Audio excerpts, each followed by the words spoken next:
여러분, 혹시 평생 살면서 국가에 세금을 얼마나 냈는지 계산해 보신 적 있으신가요? 아침에 일어나서 마신 커피 한 잔, 여기에도 부가가치세 10%가 들어있죠. 월급날 통장을 스쳐 지나가는 소득세, 지방세, 건강보험료, 차 샀다고 취등록세, 집 샀다고 재산세, 비싸다고 종부세. 정말 숨만 쉬어도 나가는 게 세금입니다. 우리는 대한민국 국민으로서 그 의무를 다하며 남은 돈을 아끼고 아껴서 자산을 모았습니다. 내 노후를 위해서, 그리고 내 사랑하는 가족을 위해서 말이죠. 그런데 인생의 마지막 순간, 내가 이 피땀 흘려 모은 돈을 자식에게 넘겨주려는 그 순간, 국가가 거대한 계산기를 들고 나타납니다. 잠깐만요. 가시는 건 좋은데 절반은 놓고 가셔야죠. 내가 도둑질을 했나요? 아니면 세금을 안 냈나요? 이미 낼 거 다 내고 모은 내 돈인데 물려준다는 이유만으로 50%를, 최대 주주라면 60%를 떼어가는 나라. OECD 국가 중 상속세율 세계 2위. 이게 과연 공정일까요? 아니면 징벌일까요? 오늘은 우리가 막연하게만 알고 있던 한국 상속세의 잔인한 진실과 똑같은 상황에서 외국 부자들은 어떻게 자산을 100% 지키는지 그 비밀을 낱낱이 파헤쳐드리겠습니다. 많은 분이 이렇게 생각합니다. 에이, 상속세 그거 재벌들이나 내는 거 아니야. 나랑 무슨 상관이야. 그런데 여러분, 서울에 아파트 한 채만 있어도 이제 남의 일이 아닙니다. 집값은 올랐는데 상속세 공제 한도는 20년 넘게 그대로거든요. 평범한 중산층도 부모님 돌아가시면 상속세 고지서 받고 대출 알아보러 다녀야 하는 게 현실입니다. 하지만 진짜 문제는 기업을 운영하는 분들입니다. 아주 쉬운 예를 들어볼게요. 여러분이 평생을 바쳐서 아주 튼튼한 빵 공장을 하나 만들었다고 칩시다. 이 공장이 매년 맛있는 빵을 만들어서 돈도 벌고 직원들 월급도 줍니다. 그런데 아버지가 돌아가시고 아들이 이 공장을 물려받으려고 하니 국가가 세금으로 공장 지분의 50%를 내놓으라고 합니다. 문제는 공장이 현금이 아니라는 겁니다. 공장 기계를 떼어다 팔까요? 건물을 반으로 쪼개서 줄까요? 현금이 없는 아들은 결국 눈물을 머금고 공장 주식을 팝니다. 그것도 아주 헐값에 말이죠.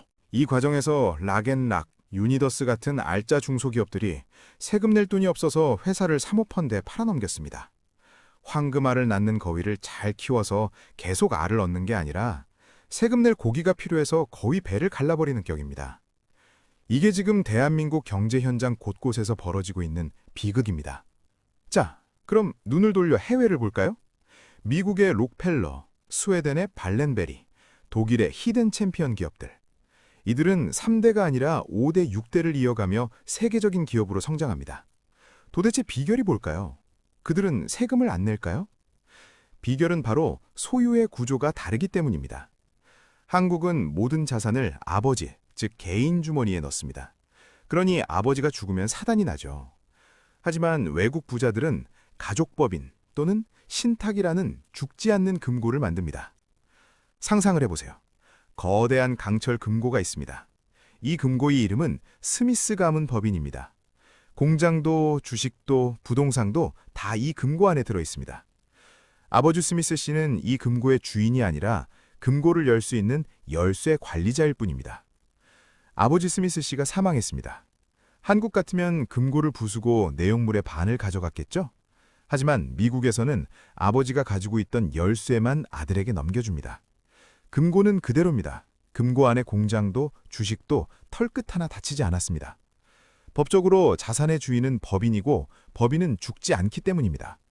약간의 세금은 있겠지만 공장을 팔아야 할 정도의 파괴적인 세금은 발생하지 않습니다. 이것이 바로 외국 자본이 수백 년간 부를 축적하고 유지하는 시스템의 힘입니다. 이 차이가 10년, 20년 뒤에는 어떤 결과를 가져올까요? 여기서 아주 무서운 복리의 마법이 등장합니다. A 외국과 B 한국 두 기업이 똑같이 100억을 벌었다고 칩시다. 외국의 A 기업은 상속 이슈가 있어도 법인 안에서 자산이 보존되니 100억을 그대로 재투자합니다. 공장을 더 짓고 기술을 개발하죠.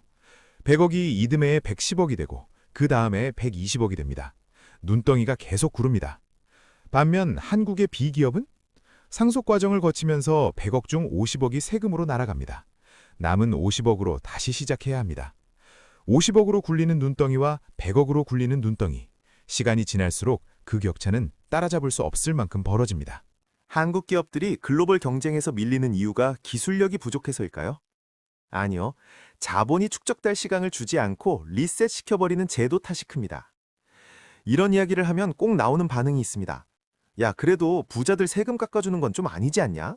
부의 대물림은 나쁜 거 아니냐? 네, 감정적으로는 그렇게 느낄 수 있습니다. 하지만 여러분, 냉정하게 한번 생각해 봅시다. 삼성전자나 현대차 같은 기업의 오너가 상속세 낼 돈이 없어서 주식을 팝니다. 그 주식 누가 살까요? 우리나라 개미 투자자들? 아닙니다. 자금력 빵빵한 외국계 헤지펀드들이 사갑니다. 상속이 반복될수록 우리나라 대표 기업들의 지분은 야금야금 외국으로 넘어갑니다. 배당금도 외국으로 빠져나가고 경영 간섭도 심해집니다. 결국 부자 혼내주자고 만든 법이 국부를 외국에 유출시키는 결과를 낳고 있는 겁니다. 내가 키운 회사를 자식에게 물려줘서 더 크게 키우게 할 것인가? 아니면 쪼개고 팔아서 세금으로 걷어들이고 끝낼 것인가? 선진국들은 이미 전자를 택했습니다. 그게 일자리도 지키고 국가 경제에도 이득이라고 판단한 거죠. 오늘 이야기는 단순히 재벌 걱정해주자는 게 아닙니다. 내가 평생 낸 세금으로 만든 내 자산, 그 소중한 결과물이 정당하게 평가받고 온전하게 다음 세대로 이어질 수 있는가에 대한 질문입니다. 지금의 상속세법은 1999년에 만들어진 틀을 거의 그대로 쓰고 있습니다. 강산이 2번 넘게 변하는 동안 물가는 오르고 자산 가치는 폭등했는데 법만 제자리걸음입니다. 이 낡은 그물을 손보지 않으면 그 그물에 걸려 허우적대는 건 결국 우리 자신이 될 수도 있습니다. 여러분의 생각은 어떠신가요? 징벌적 세금이 정의일까요? 아니면 합리적 승계가 필요할까요? 댓글로 여러분의 소중한 의견 남겨주세요. 지금까지 복잡한 경제를 명쾌하게 풀어드리는 쉽게 읽는 경제학이었습니다. 구독과 좋아요는 영상을 만드는 큰 힘이 됩니다. 감사합니다.